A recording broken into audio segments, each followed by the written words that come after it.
Estas manos, estas manos, estas manos.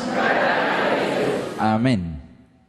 El tema que iniciamos en esta oportunidad, como ya fue anunciado, lleva por título La ruta submarina que lleva al cielo. Desde hace ya una semana y media que comenzamos a estudiar Apocalipsis, una carta de amor. Comenzamos a ver todo el proceso desde la rebelión de los ángeles en el cielo, comandados por el querubín grande cubridor Lucifer. Y todo lo que sucedió desde entonces, cómo el pecado vino a este mundo a traer dolor, sufrimiento, miseria y muerte. Pero nuestro Dios en el cielo decidió no quedarse inactivo, sino que puso en marcha un ambicioso y costoso plan de salvación que le costaría al cielo la vida del propio Hijo de Dios. Y Jesús vino a este mundo a dar su vida por nosotros. Y todo lo que ya hemos estudiado de cómo derrotó a Lucifer en la cruz, cómo le quitó la propiedad que tenía sobre nosotros, ese título de propiedad que tenía sobre nosotros, al dar su sangre por nosotros, al darse él mismo por nosotros, salvarnos. Y el dragón se llenó de ira y comenzó una guerra contra la iglesia, una guerra de persecuciones inicialmente, pero luego la mezcla del engaño con la verdad, lo cristiano con lo pagano, la mezcla. Y llegará el tiempo del fin donde va a tratar de imponer falsos mandamientos y todas estas cosas. Pero Cristo está a punto de venir a buscar a los que compró en la cruz. Y le dirá a sus ángeles, según lo hemos leído ya en temas anteriores, Salmo 55, juntadme mis santos. ¿Y cómo sabe él quiénes son sus santos? ¿Cómo él sabe quiénes son los de él? Porque hay un sellamiento previo. Y son sellados todos los siervos de Dios. ¿En dónde? En la frente. Pero queridos amigos, no sé cuántos de ustedes estarán listos para ese día y sean de ese grupo, como Jesús ordenará a sus ángeles: juntadme mis santos, los que hicieron conmigo pacto con sacrificio. Salmo 55. Y todos estos temas que estamos viendo hasta hoy y los que nos faltan de aquí al finalizar la serie, yo no sé cuántos de ustedes estarán durante estos días y estas noches con grandes preocupaciones, con ideas que van y vienen, y la pregunta que golpea nuestra mente es: ¿y ahora qué voy a hacer? ¿Les ha pasado? ¿Les está pasando? ¿Qué voy a hacer? ¿Para qué vine a estas conferencias? No he debido venir, dirá alguien. ¿Para qué? Yo sí no quería venir. Mira, ahora vine y mire cómo estoy ahora. Ahora no sé qué hacer. Dios te está llamando. Dios te está llamando. Eso es lo que está pasando. Déjeme decirle que en la Biblia un grupo de personas también escuchó a través del apóstol Pedro el mensaje cristocéntrico del sacrificio del Hijo de Dios. En el libro de Hechos, capítulo 2, lleno del poder del Espíritu Santo, Pedro predicó de Jesucristo y de cómo nos salva a nosotros. Y allí en Hechos 2, al final del sermón de Pedro, en el versículo 36, Pedro le dice a las personas: sepa pues ciertísimamente toda la casa de Israel que a este Jesús, a quien vosotros crucificasteis, Dios le ha hecho Señor y Cristo. Él vino a dar su vida por nosotros y por nuestros pecados Él fue crucificado. Cuando estas personas escucharon todo el sermón de Hechos 2, después de Pedro ser lleno en el Pentecostés del Espíritu Santo, vino la pregunta de ellos en el versículo 37. Hechos 2:37. Al oír esto, se compungieron de corazón y dijeron a Pedro y a los otros apóstoles. ¿Cuál fue la pregunta que le hicieron? Varones hermanos. ¿Y ahora qué vamos a hacer? Esa fue la pregunta. Varones hermanos, ¿qué haremos? ¿Y ahora qué hacemos? Esa pregunta desesperada, ¿qué voy a hacer ahora? ¿Será que mi vida, después de haber escuchado el Evangelio de salvación, después de sentir el Espíritu Santo tocando y tocando y tocando, llamándonos, y escuchamos y sentimos que es Él el que nos llama, y no sabemos qué hacer? No somos los primeros en estar en esa situación. Estas personas de Hechos 2:37 hicieron la pregunta: varones hermanos, ¿qué haremos? Y dice la Biblia en el versículo 38, Pedro les dijo, ¿qué era lo que tenían que hacer? Y Pedro les contestó y les dio la respuesta que debían hacer. Y Pedro les dijo, ustedes tienen que hacer dos cosas. Arrepentíos, una, y bautícese cada uno de vosotros, dos.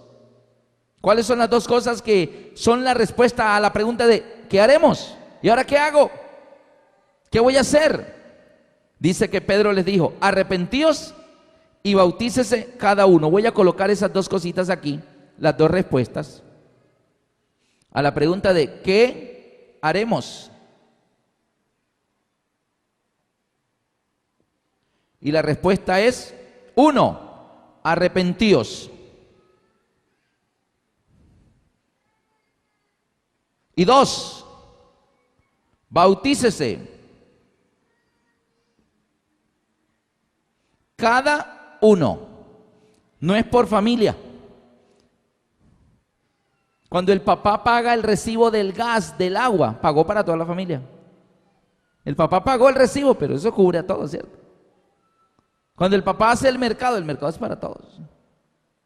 Y hay cosas que suceden y cobijan a todos, pero el bautismo, no. Es que es individual. La decisión es cada uno. Cada persona debe decidir por sí mismo qué va a hacer con su vida.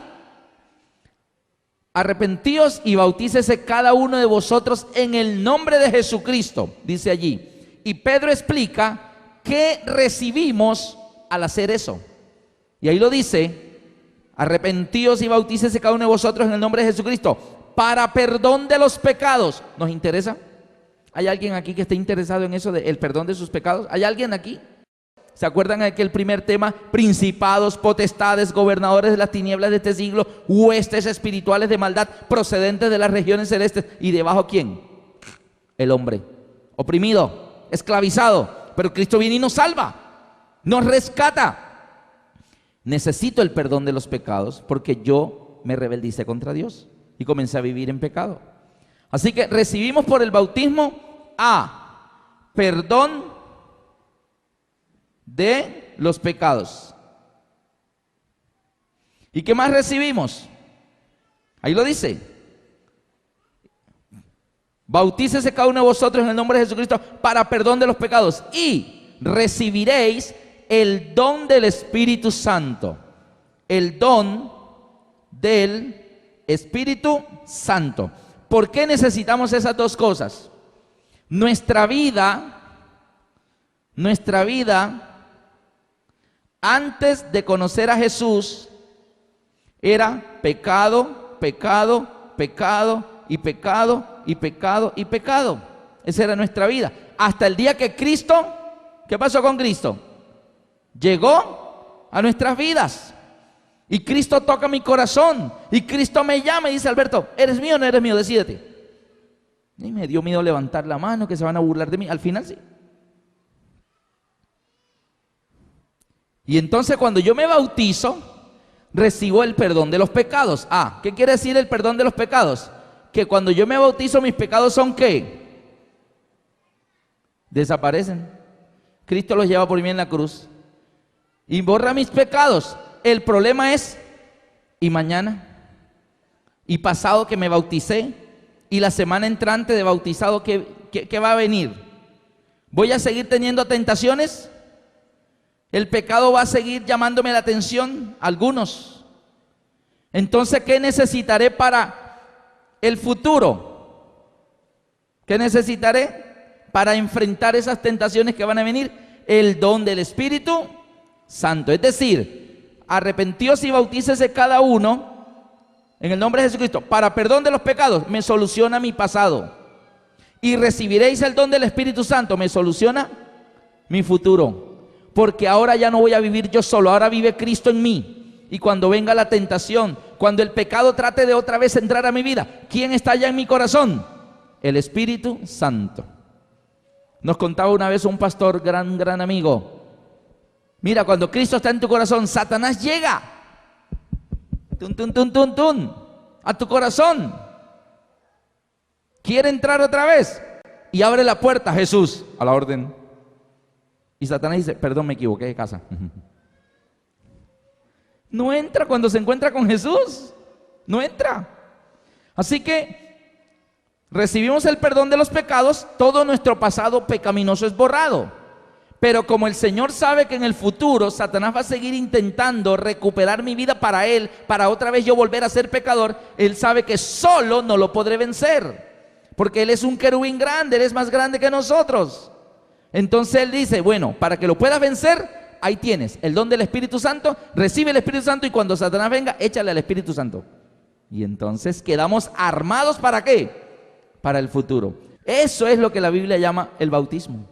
Ahora miren una cosa, en el orden, varones hermanos, ¿qué haremos? Primero, arrepiéntete. Arrepentíos. ¿Qué es eso de arrepentimiento? Arrepentimiento, ¿qué es arrepentimiento? En las conferencias donde yo acepté a Jesús, el pastor en una carpa donde asistíamos a las 6 de la tarde, un primer turno de más o menos 1500 personas. Y ese turno iba de 6 de la tarde a 7:30. Y salía el primer turno y entraba el segundo turno de personas, 1500 personas más, de 7:30 a 9 de la noche. Y el pastor José Osorio Braña nos daba las conferencias. Y una noche el pastor José Osorio, 1500 personas, hizo esta pregunta. Y nunca se me olvidó lo que sucedió allí. ¿Qué es arrepentimiento? ¿Qué es arrepentimiento? No, que sentir dolor por lo que hemos hecho. No, que no querer volver a hacerlo más. No, que sentir esto, que listo. Querer dejarlo. Todo eso estaba bien. ¿Qué es arrepentimiento? ¿Qué es arrepentimiento? Pero recuerdo en ese auditorio de 1500 personas de una carpa, alguien en la última banca levantó la mano y el pastor dijo, allá el señor de la última banca que tiene la mano levantada. Toda la multitud, volteamos a mirar al Señor.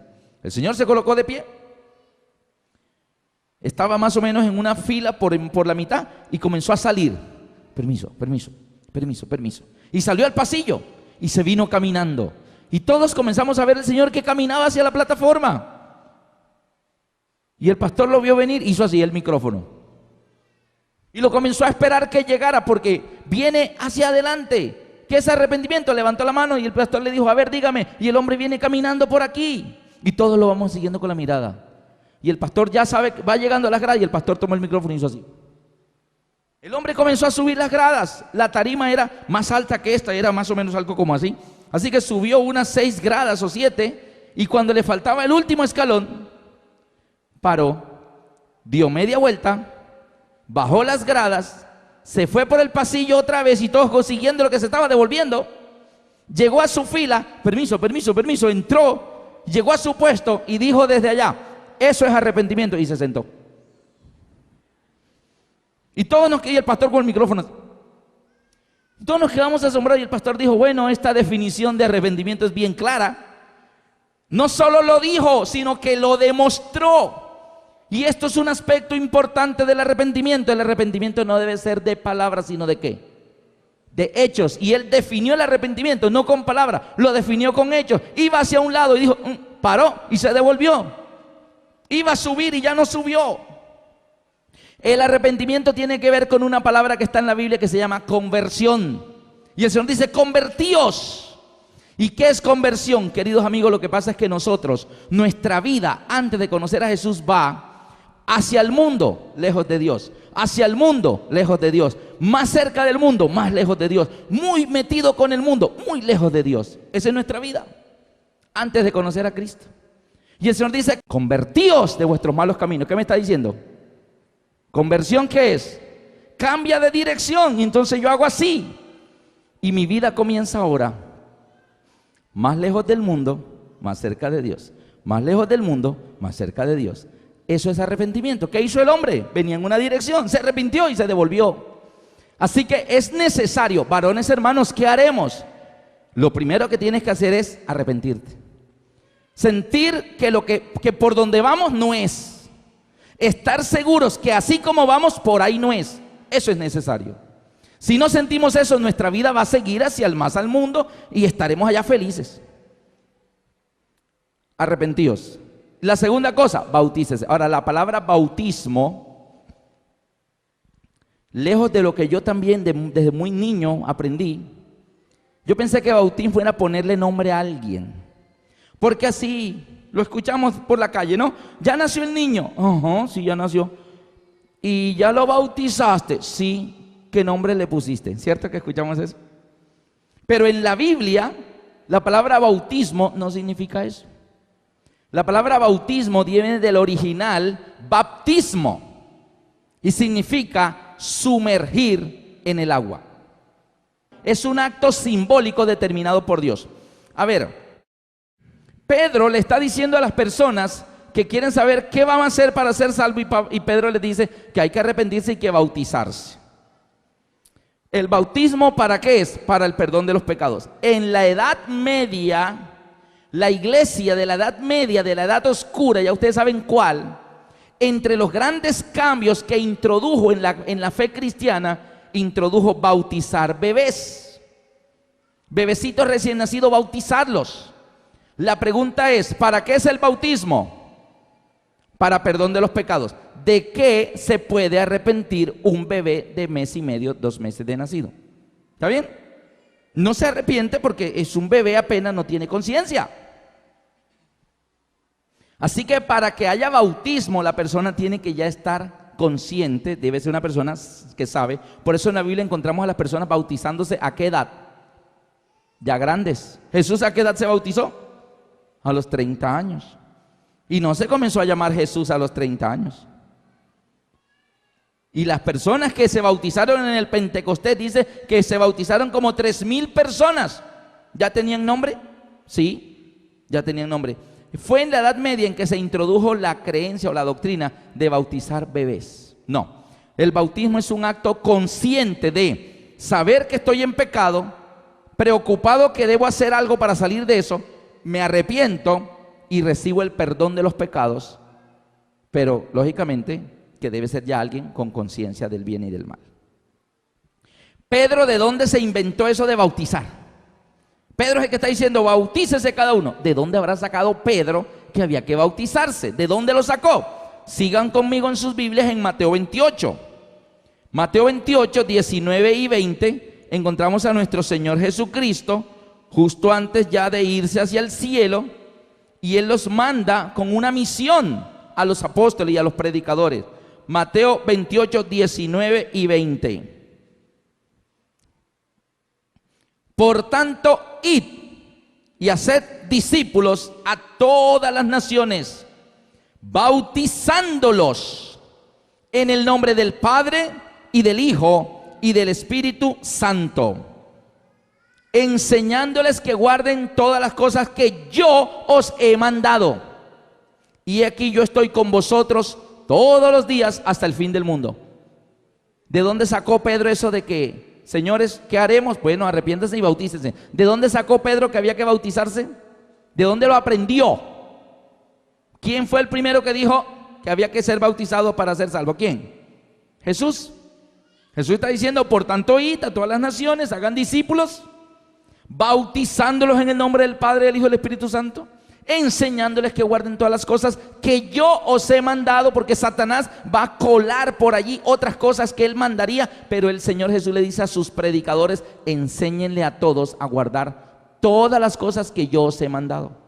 Y él les garantiza su presencia, y aquí yo estoy con vosotros todos los días hasta el fin del mundo. Amén. Así que vemos que Pedro no se lo inventó, es que Jesús le mandó. Así que cuando Pedro le contesta en Pentecostés a esas personas, lo que está es diciéndoles algo que Jesús le había enseñado a él. ¿Está claro? La pregunta ahora es, ¿Jesús fue el primero que enseñó de bautismo?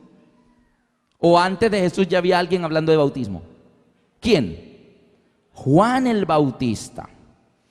Antes de ver que a Juan el Bautista, hay algo que Jesús dice acerca del bautismo Y es importante que veamos qué tan trascendental es la decisión del bautismo. Marcos 16, 16.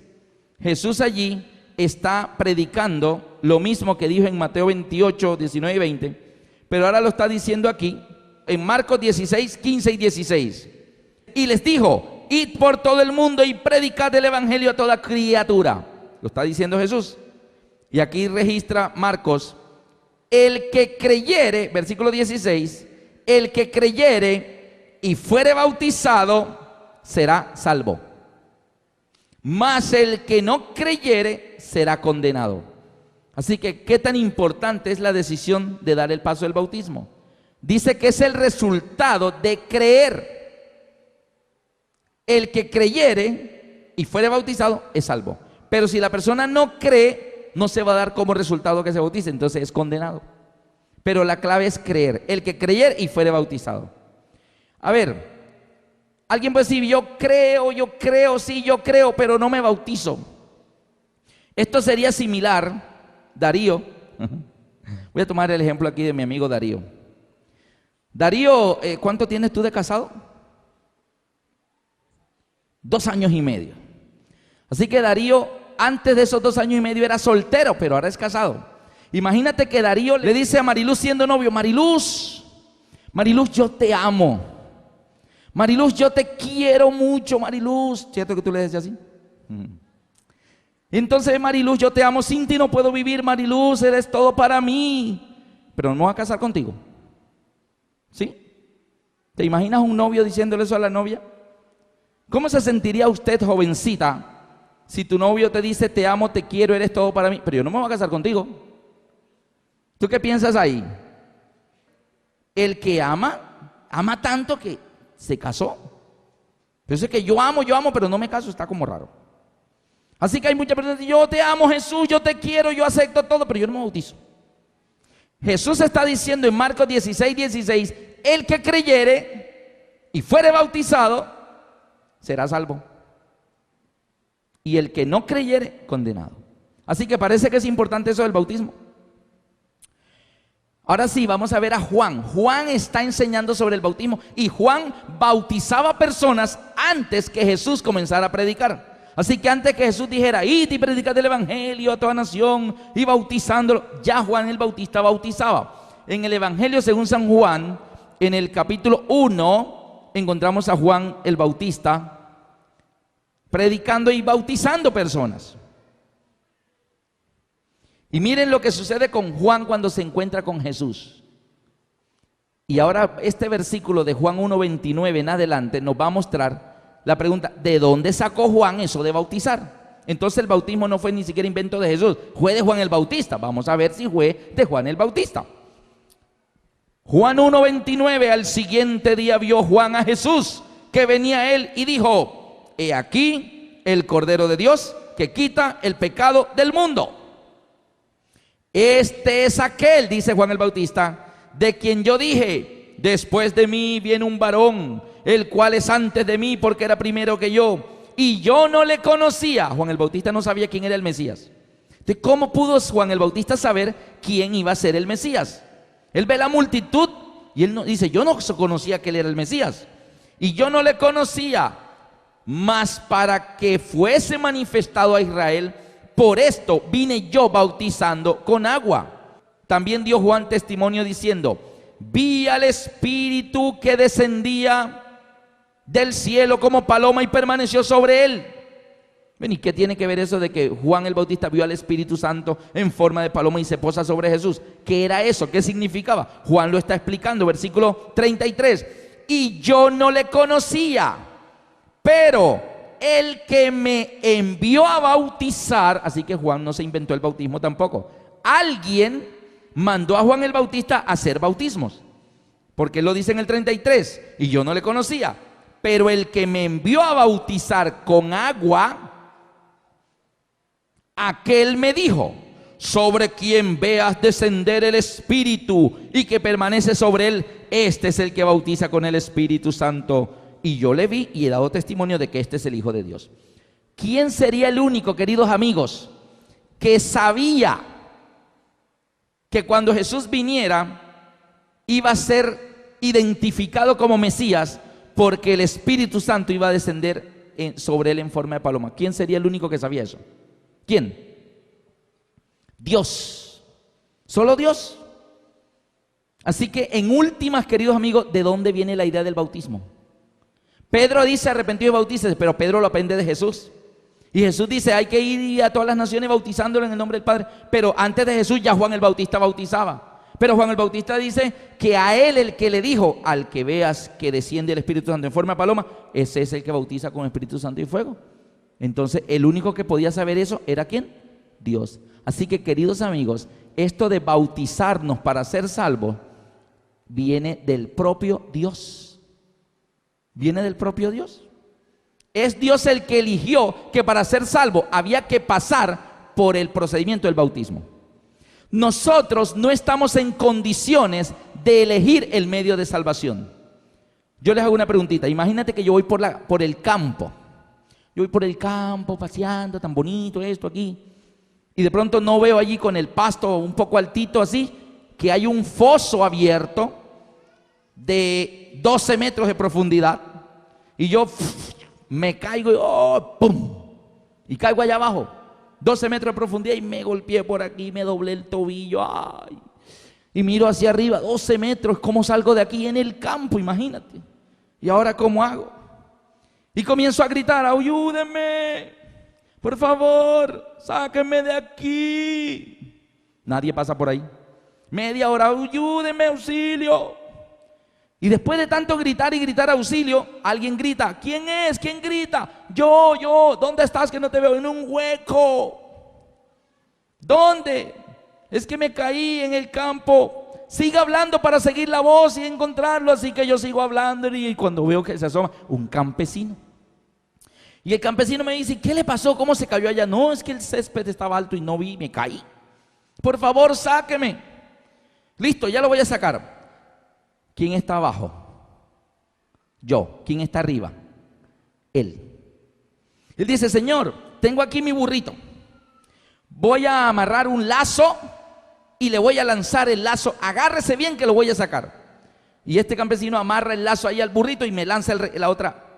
Y cuando cae el lazo yo le digo, no, yo quiero escalera. No lazo.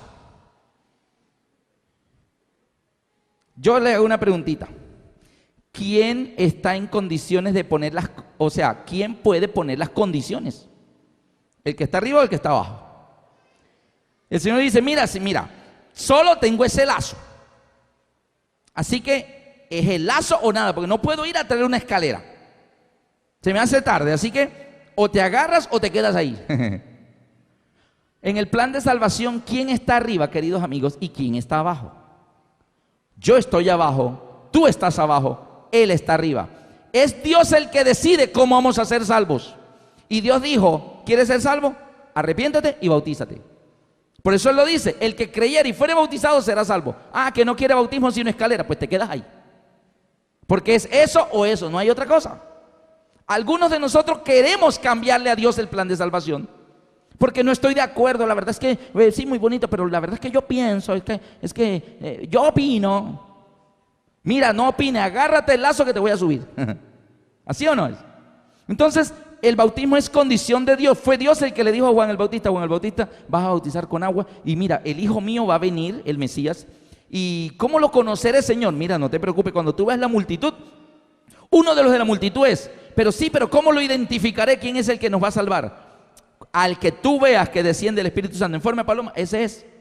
Y Juan lo dice ahí, el que me envió a bautizar con agua me dijo. Así que, en últimas, el bautismo es una orden de Dios, queridos amigos. No es una orden de la iglesia adventista, no es del predicador, no es del pastor, ni de Pedro, ni siquiera de Juan el Bautista, ni siquiera de Jesucristo. El Padre determinó que sí fuera. Jesús fue bautizado, ¿sí o no? Y ese bautismo de Jesús fue bien raro. Es una de las pocas personas que queriendo bautizarse, el que lo iba a bautizar no quería bautizarlo. Miren eso. En el Evangelio según San Mateo capítulo 3 encontramos a Jesús que él mismo viene a bautizarse. Mateo 3, 13 al 17. Entonces Jesús vino a Galilea, a Juan, al Jordán, para ser bautizado por él. Mas Juan se le oponía. ¿Qué tal eso? Jesús quiere bautizarse y Juan, no, tú no te puedes bautizar. Mas Juan se le oponía diciendo: yo necesito ser bautizado por ti, y tú vienes a mí. Pero Jesús le respondió: deja ahora, porque así conviene que cumplamos toda justicia. Insistió: deja, Juan, es necesario. Y Jesús utilizó la palabra necesario, significa tengo que hacerlo. Y ahorita van a ver por qué dijo tengo que hacerlo.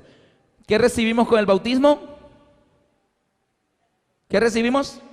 El perdón de los pecados. ¿Jesús, cierto que Jesús tenía pecados? ¿Jesús tenía pecados? ¿Jesús necesitaba el bautismo, sí o no? No, porque el bautismo es para perdón de los pecados. Él no necesitaba eso porque él no tiene pecado. Fue probado en todo, pero sin pecado. La pregunta es, si Jesús, que no tenía pecados, insistió, deja, Juan, es necesario que cumplamos toda justicia. Si Jesús, que no tiene pecado, insistió en ser bautizado y se bautizó, ¿tú te imaginas si nosotros necesitamos el bautismo? ¿Cuántos de ustedes creen que necesitaremos nosotros mucho más el bautismo? Amén. Nosotros lo necesitamos mucho más. Lo que sigue ahora es que antes de Juan el Bautista ya había bautismo en la Biblia. ¿Sí sabían eso? Antes de Juan el Bautista ya había bautismo en la Biblia. ¿Sí saben dónde? Abran conmigo sus Biblias en Primera de Corintios, capítulo 10.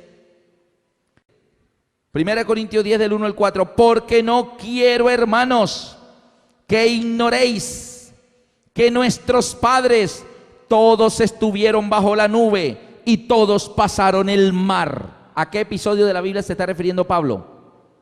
¿Ah? El pueblo de Israel pasando ¿por dónde? El mar Rojo. ¿Está bien? Todos estuvieron bajo la nube, todos pasaron el mar. Versículo 2. Y todos en Moisés fueron, ¿qué? ¿Qué palabra tienen en sus Biblias? Y todos en Moisés fueron bautizados en la nube y en el mar. Y todos comieron el mismo alimento espiritual y todos bebieron la misma bebida espiritual, porque bebían de la roca espiritual que los seguía, y la roca era Cristo. Queridos amigos, ¿en qué libro de la Biblia está el episodio al que se refiere Pablo de que todo el pueblo fue bautizado por Moisés en la nube y en el mar? ¿En qué libro de la Biblia está eso? En el libro de Éxodo, segundo libro de la Biblia, y ya aparece que hubo bautismos. Porque, queridos amigos, el bautismo hace parte del plan de salvación desde los inicios. Porque el plan de salvación solo es uno. Miren esto. Vamos a ver cómo fue eso. Vámonos al libro de Éxodo a ver rápidamente cómo fue eso que hubo bautismo allá en el Mar Rojo, según lo dice Pablo en 1 Corintios 10. Entonces leemos aquí en Éxodo capítulo 3. Cuando el pueblo de Israel, aquí en esta parte de la Biblia, vamos a explicar 4 palabritas que no han podido ser organizadas por muchas personas que estudian la Biblia. Y esas 4 palabritas que hacen parte del plan de salvación: fe, obras, gracia, ley. Esas 4 palabras, todas intervienen en el plan de salvación, pero lo que muchas personas opinan: hoy somos salvos por la fe, no por obras. Pues estamos bajo la gracia, no por la ley. Así que la explicación es: 2 quedan anulados y 2 quedan vigentes.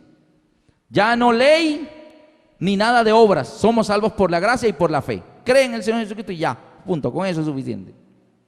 Y de los 4 términos se anulan 2 y los otros 2 quedan. Eso es lo que algunas personas piensan. Pero vamos a ver en este pasaje de Éxodo que así no es.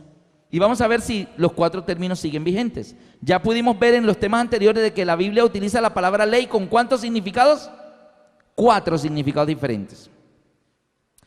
El pueblo de Israel está esclavo en Egipto, 430 años ha vivido en Egipto y de eso una buena parte ya eran esclavos.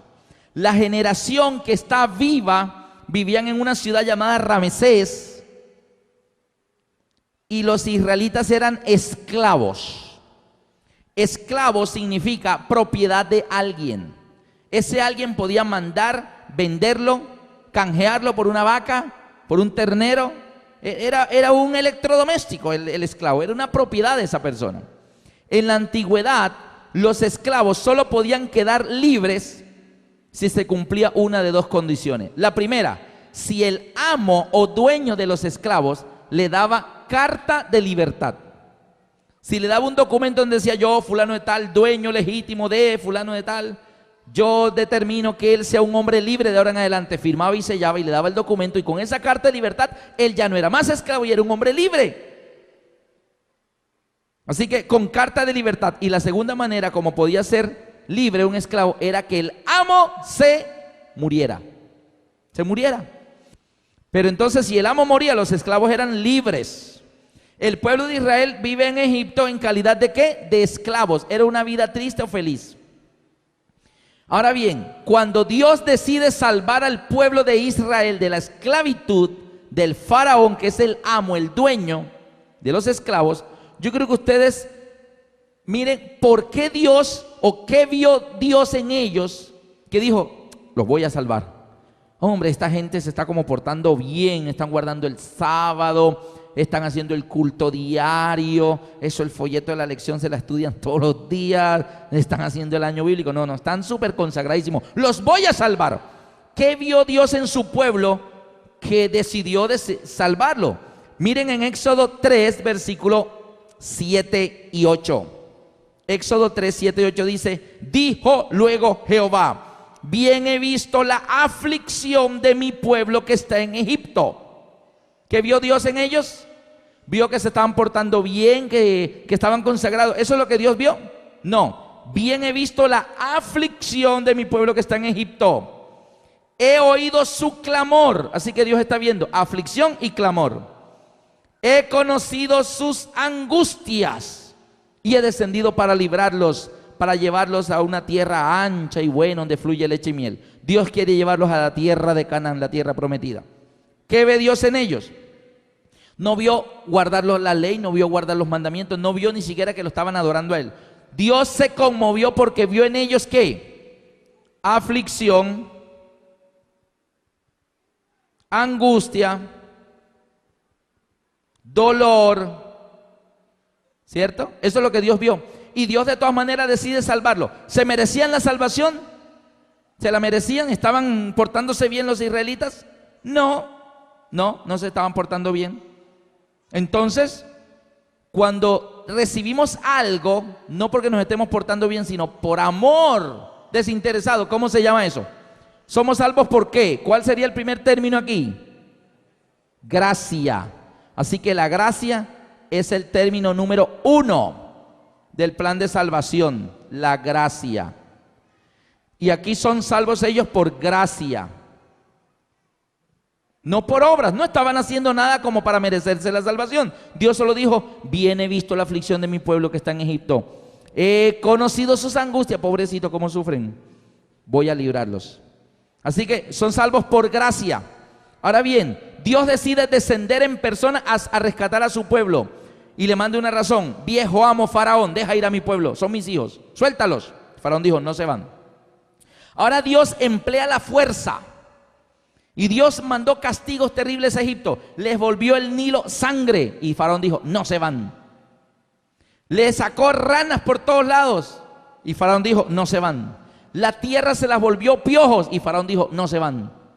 Les mandó langostas, granizo, tinieblas, llagas y úlceras. Y Faraón dijo, no se van. Y todo lo que les mandó, las plagas que les mandó, todo el tiempo Faraón dijo, no se van. Y Egipto quedó destruido, las cosechas destruidas. Y Faraón decía, pero no se van. ¿Qué fue lo que logró la liberación? El último castigo. Algunas veces pensamos que lo que logró la liberación fue la muerte de los primogénitos. No, no fue la muerte de los primogénitos. Si ustedes miran en Éxodo 11, perdón, el último acto de Dios para liberar a su pueblo, Éxodo 11, 4 y 5. Dijo pues Moisés: Jehová ha dicho así: a la medianoche yo saldré por en medio de Egipto, y morirá todo primogénito de la tierra de Egipto. Todo primogénito se va a morir. Y dice, desde el hijo de Faraón que se sienta en su trono. Pregunto, ¿el hijo de Faraón era un egipcio o un hebreo? Era un egipcio. Así que desde el hijo de Faraón, un egipcio que se sienta en el trono, hasta el hijo de la sierva que está atrás del molino. ¿Quiénes eran siervos en Egipto? Los hebreos. Así que la sentencia de muerte de los primogénitos ¿es solo para los egipcios o es para todo el mundo? La sentencia es total. Todo primogénito se va a morir, desde los egipcios hasta los hebreos. Los israelitas: Señor, nosotros somos tu pueblo. Padre, ¿cómo vas a matar a nuestros niños, Señor? No, ¿cómo así que? Entonces en el capítulo 12 Dios le dice: ok, Moisés, dígale al pueblo que hay una manera que sus primogénitos no se mueran. ¿Cuál? Y en Éxodo 12, versículo 3, habla a toda la congregación de Israel diciendo: en el día 10 de este mes tómese cada uno un cordero según la familia.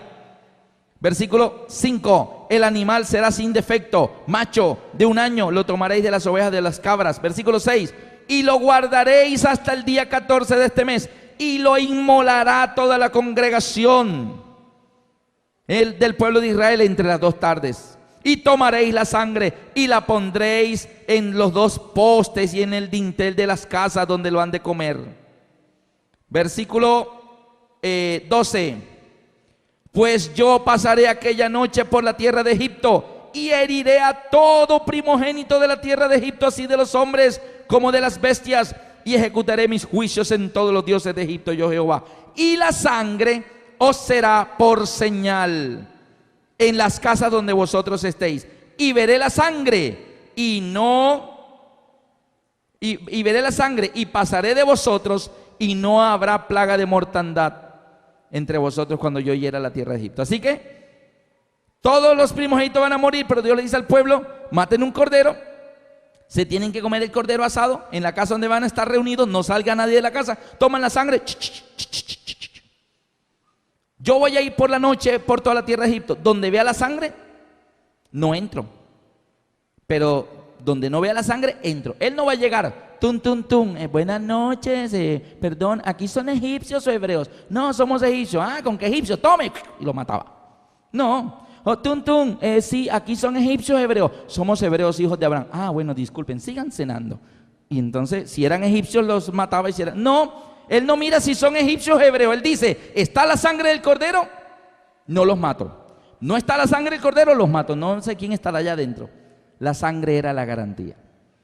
Y dice la Biblia en el capítulo 12, versículo 29 y 30, el 30, y se levantó aquella noche Faraón y todos los siervos de Faraón y los egipcios, y hubo gran clamor en todo Egipto, porque no hubo casa donde no hubiese un muerto.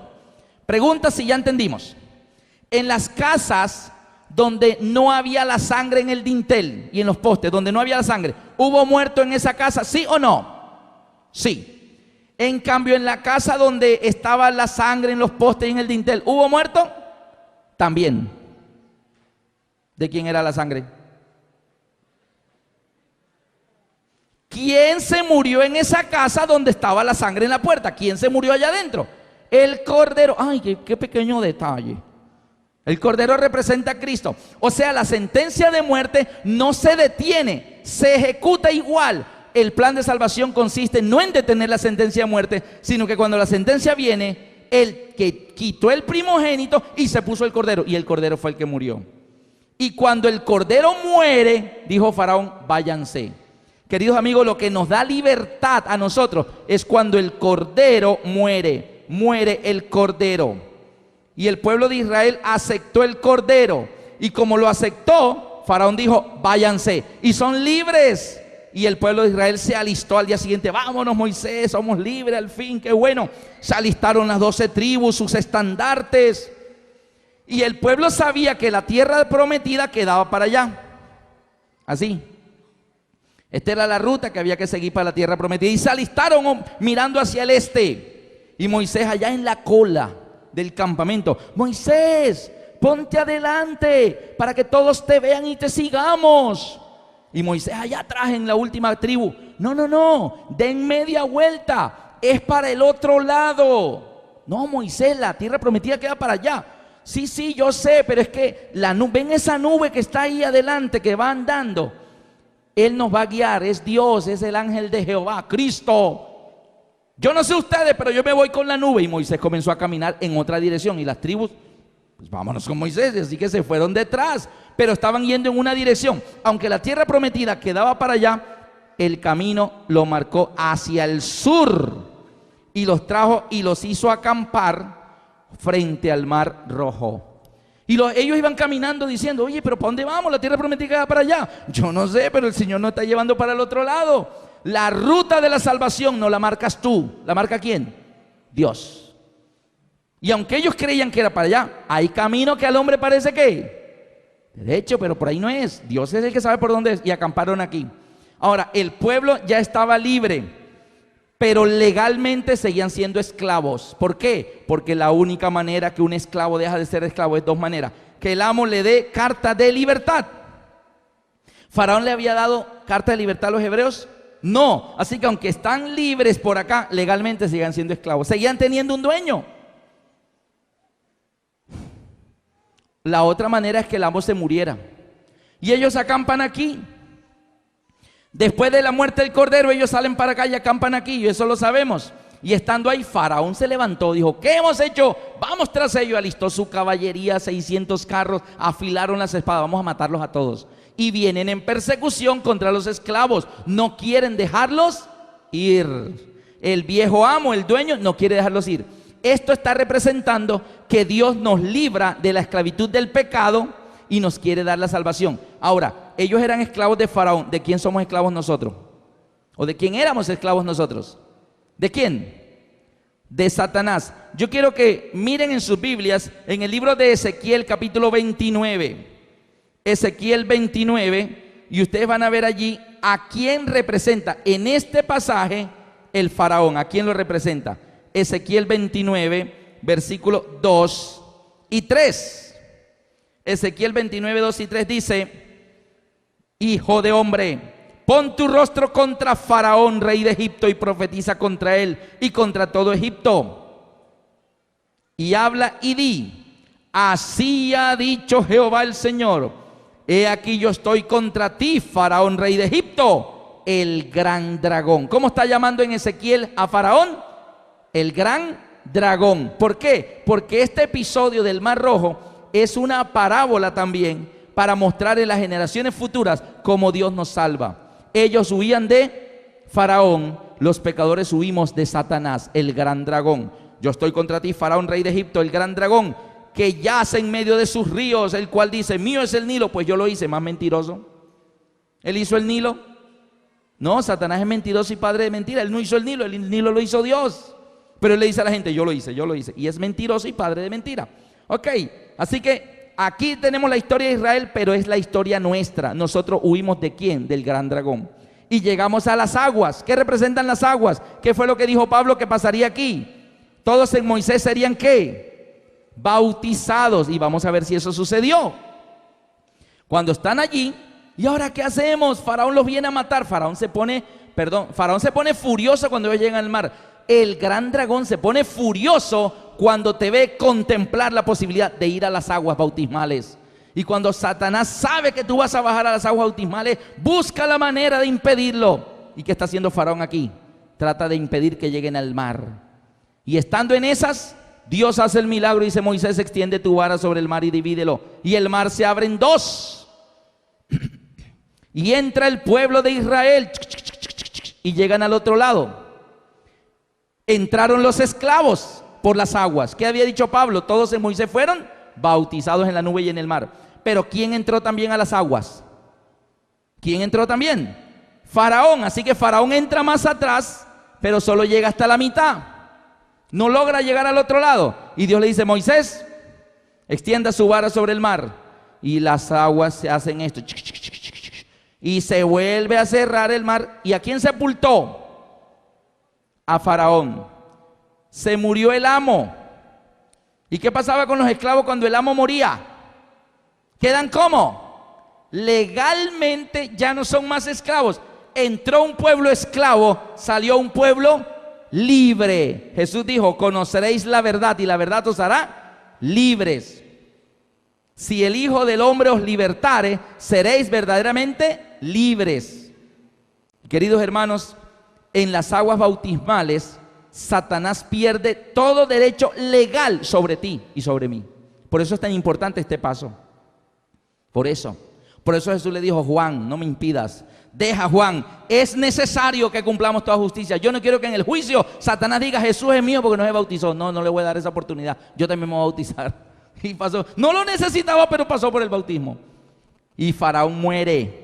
Legalmente perdió el derecho sobre los esclavos. Ahora es un pueblo libre. Y cuando están de este lado, cantaron. Moisés tuvo un especial. Cantó el cántico de Moisés y hubo gozo. ¿Y sabe por qué hubo gozo? Porque hay más gozo en el cielo por un pecador que se arrepiente que por 99 justos que no necesitan arrepentimiento. Después del bautismo hay mucho gozo.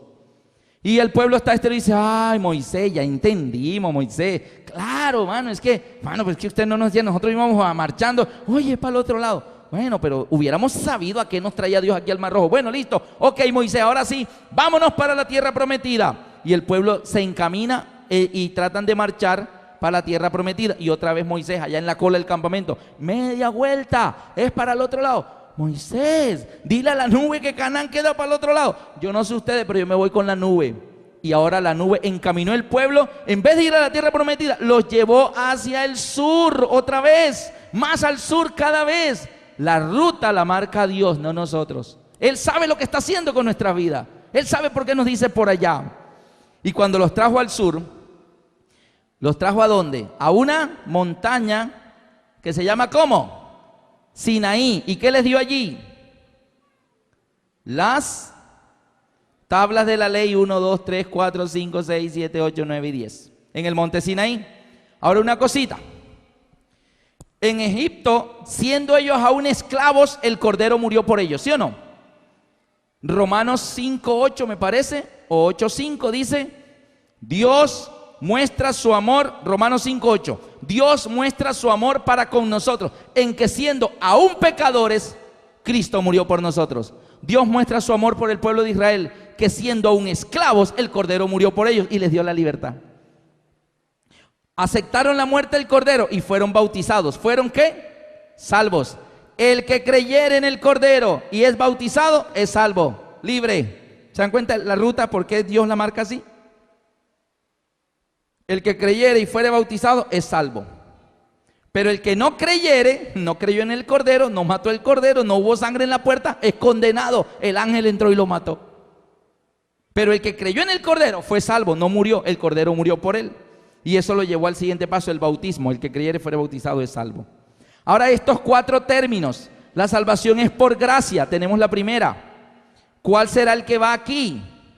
En el momento del bautismo, el paso del Mar Rojo. Busquen conmigo el libro de Hebreos, capítulo 11, versículo 29.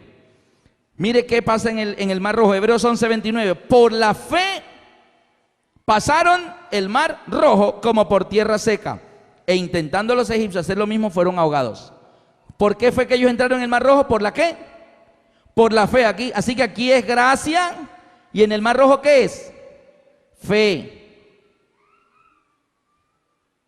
Fe. Así que el número 1 es la gracia, el segundo es la fe. Segundo, tienen un orden. Somos salvos por gracia y somos bautizados por fe. Y vamos apenas por ese punto del plan de salvación. Ahora bien, el que creyere en el Cordero, aquí se cumple la muerte del Cordero, pero en el Mar Rojo se cumple el bautismo. ¿Está bien? Terminan acá, van al Sinaí, Dios les instruye y les orienta. ¿Qué palabrita de las que quedan allá va aquí? Ley. Entonces la ley es la número 3. ¿Por qué Dios les da la ley ahora? Antes de llevarlo a morar a la tierra prometida, dice: un momentito, antes de que se me vayan allá a vivir en esa tierra buena, ancha, que fluye leche y miel, tengo que darles un curso intensivo de vida cristiana. Porque ustedes nacieron en Egipto, esclavos, por lo tanto su estilo de vida es egipcio, la música que les gusta es la música egipcia, la comida que les gusta es la comida egipcia, las costumbres son egipcias, celebran las fiestas egipcias, mejor dicho, paganismo. Entonces yo necesito, antes, los estoy haciendo libres, pero antes de llevarlos a donde van a vivir bien rico, tengo que darles un curso intensivo de vida cristiana. Y es lo que nos dice el libro de Levítico 18, 3 y 4. Levítico 18, 3 y 4. ¿Voy muy rápido? ¿Estamos aquí? Levítico 18, 3 y 4 dice el Señor: no haréis como hacen en la tierra de Egipto, en la cual morasteis, ni haréis como hacen en la tierra de Canaán, a la cual yo os conduzco, ni andaréis en sus estatutos. Dios los va a sacar de una tierra pagana para llevarlos a otra tierra pagana. ¿Cómo va a ser el modo de vida de ellos? Entonces Dios le dice: ok, yo los saco de la vida pagana de Egipto, los traigo aquí, les enseño la vida cristiana y ahora sí los llevo acá para que no se les peguen las malas costumbres de los cananeos y vivan diferente a ellos. Ustedes no van a vivir ni como acá ni como acá. Por eso les da la ley. Y le da una cantidad de leyes, le da leyes sanitarias, que cuando la mujer salga en embarazo, que cuando la menstruación, que no vea la desnudez de la mamá, todo eso eran inmoralidades que vivían en el paganismo antes. Ahora no, ahora hay que vivir mejor, la mujer no vestirá ropa de hombre, el hombre no vestirá ropa de mujer, refiriéndose. Entonces les está enseñando una cantidad de cosas, un modo de vivir diferente. Pero además aquí en el monte Sinaí, antes de partir, el Señor le dice a Moisés en Éxodo 25, 8 y 9: y harán un santuario para mí, y yo habitaré en medio de ellos. Y Dios le pide a Moisés que le hagan un santuario, que es una casita, una carpita, donde le hacen a Dios allí el altar de sacrificio, la fuente de agua y el tabernáculo. Y la nube comienza a posarse sobre el tabernáculo, la presencia de Dios. Ahora bien, ¿por qué Dios le dice eso? Bueno, porque cada vez que el pueblo de Israel venía por el desierto y acampaban, todos tenían su carpita. Todos armaban, las 12 tribus armaban sus carpitas y todos tenían su casita. Y en la noche, hasta mañana Aarón, hasta mañana María, hasta mañana Moisés, hasta mañana Caleb, chao Josué, que duermas. Y todos en su casita. ¿Quién era el único que no tenía casita?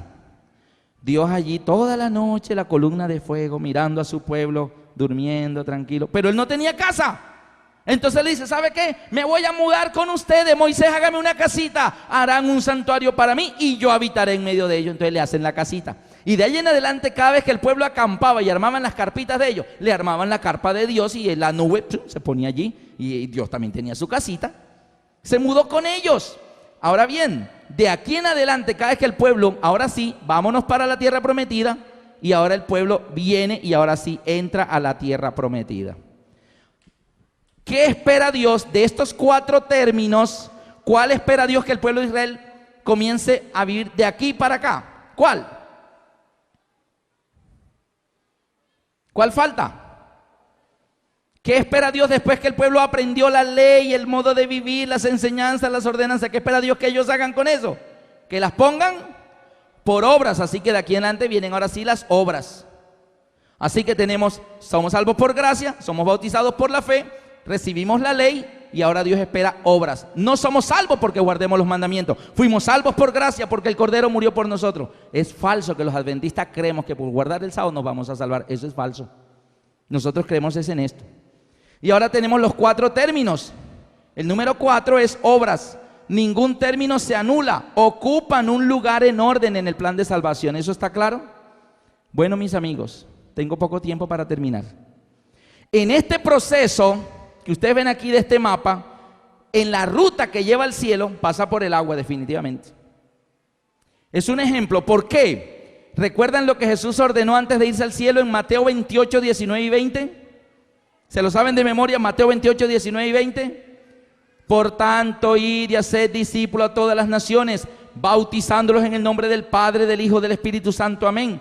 enseñándoles que guarden todas las cosas que yo os he mandado. Y aquí yo estoy con vosotros todos los días hasta el fin del mundo. ¿Quieren ver a Mateo 28, 19 y 20 aquí? Mírenlo. Moisés, vaya a Egipto. Por tanto, id a todas las naciones y haced discípulos. ¿Qué es un discípulo? Un discípulo es el que sigue a otro. Moisés, haz que te sigan. ¿El pueblo siguió a Moisés? Sí. Por tanto, id y haced discípulos, bautizándolos en el nombre del Padre, del Hijo y del Espíritu Santo. Amén. ¿Qué viene después? Enseñándoles que guarden todas las cosas que yo os he mandado. Y he aquí, yo estoy con vosotros, se mudó con ellos todos los días. ¿Hasta dónde? Hasta el fin del mundo. El plan de salvación de Éxodo, de Génesis, de Juan, de Apocalipsis es el mismo. Dios no lo cambia, es el mismo.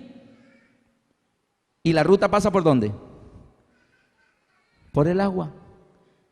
Es en las aguas bautismales donde Satanás pierde todo derecho sobre nosotros. En primera de Pedro 2, 21, termino con esto, el apóstol Pedro dice que Jesús nos dio ejemplo para que sigamos sus pisadas. Ahora miren esto. Este es el santuario. Lo voy a dibujar en azul. El tabernáculo estaba acá, donde Dios moraba. Aquí estaba la fuente de agua. Y aquí estaba el altar de sacrificios, donde moría ¿quiénes? Los corderos. ¿Está bien? Donde el cordero moría, aquí se derrama su sangre. Aquí se derrama su sangre. La sangre del cordero es derramada allí.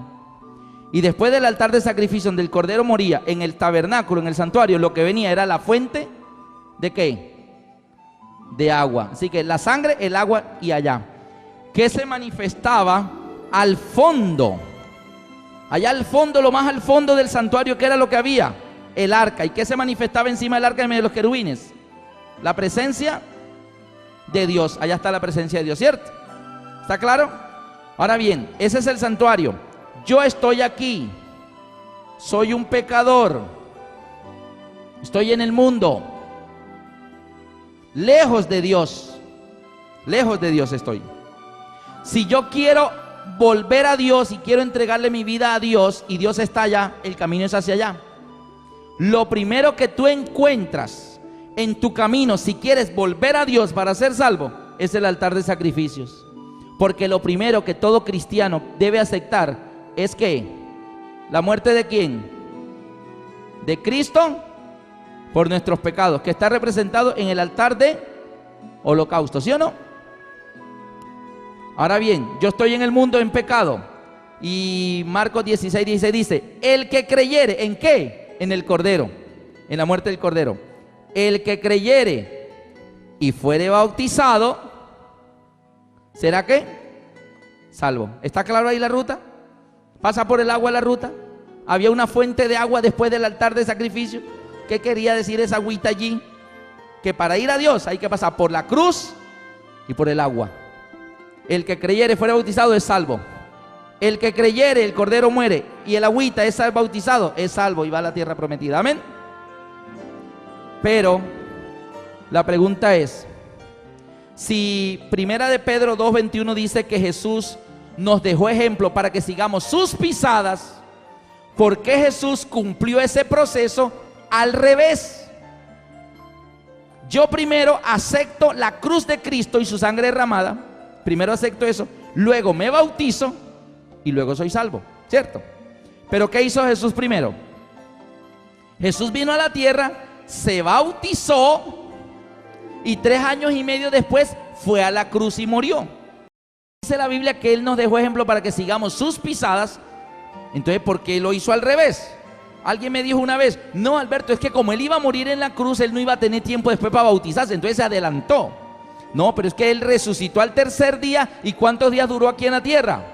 40 días. Jesús pudo, ya resucitado, ir al Jordán, se bautizó, va al Monte de los Olivos y se va. Y quedaría que Jesús va a la cruz, muere por nosotros, se bautiza y se devuelve para donde el Padre. Y nos marcó el camino para que sigamos sus pisadas. Pero aunque la Biblia dice que Él nos dejó ejemplo para que sigamos sus pisadas, Él lo hizo al revés. ¿Por qué lo hizo al revés Jesús? Por lo siguiente. Yo estoy en el mundo lejos de Dios, y mi camino para yo volver a Dios es la cruz. El que creyere, el bautismo, fuere bautizado, será salvo. Pero ¿de dónde venía Jesús? ¿Dónde estaba Jesús antes, queridos amigos? ¿Dónde? Jesús estaba en el cielo junto al Padre, y Él dejó ese lugar junto a su Padre para venir a este mundo, para buscarte a ti. Amén. Ahora, viniendo del cielo para acá, ¿qué encuentra primero Jesús? ¿Qué encuentra primero? Entonces se bautizó, y después que se bautizó, vino a la cruz para dar su vida por ti, y ahí te está esperando para que tú lo busques a Él, para llevarte de regreso. Queridos amigos, sea de venida o sea de ida, la ruta pasa ¿por dónde? Por el agua. Hay mucho más que decir, pero el tiempo se ha terminado. Solo quiero hacer una pregunta. ¿Cuántos de ustedes le dirían en esta noche: Señor Jesús, si ese bautisterio ahora mismo tuviera agua, Señor, si ahora mismo estuviera lleno, Padre, yo me bautizaría ya? No te vas a bautizar hoy. No, hoy no hay bautismo definitivamente. Pero la pregunta es de decisión. De decisión. ¿Cuántos le dirían: Señor, si ese bautisterio tuviera agua ahora mismo, yo me bautizara ya? Esto no hay que pensarlo más. Colóquense de pie los que creen eso. Bendito y amado Padre, gracias porque tú nos dejaste ejemplo. Aún nos dejaste el ejemplo de la necesidad de ser bautizados. Y en esta noche, oh Señor, este grupo lindo de hijos tuyos, viendo esa necesidad tan grande de llegar al cielo, han entendido que esa ruta debe pasar por el bautismo. Y ellos hoy, Padre, han decidido prepararse para un bautismo no muy lejano. Gracias porque muchos de ellos ya han decidido hacerlo pronto. Algunos el sábado, aquí en la iglesia, otros el domingo en el río, pero ya han tomado esa decisión y nada les va a cambiar. Pero Señor, otros están todavía indecisos. Oro por ellos, Señor, para que no les des paz en su corazón hasta tanto ellos hayan pasado por el bautismo para poder llegar también al cielo. Gracias por atender nuestras súplicas, Señor. Quédate con nosotros estos minuticos que vamos a estar aquí en esta charla. Y a los que ya salen, Señor, permite que puedan salir también con tu bendición. En el nombre santo de Jesús te lo pedimos. Amén.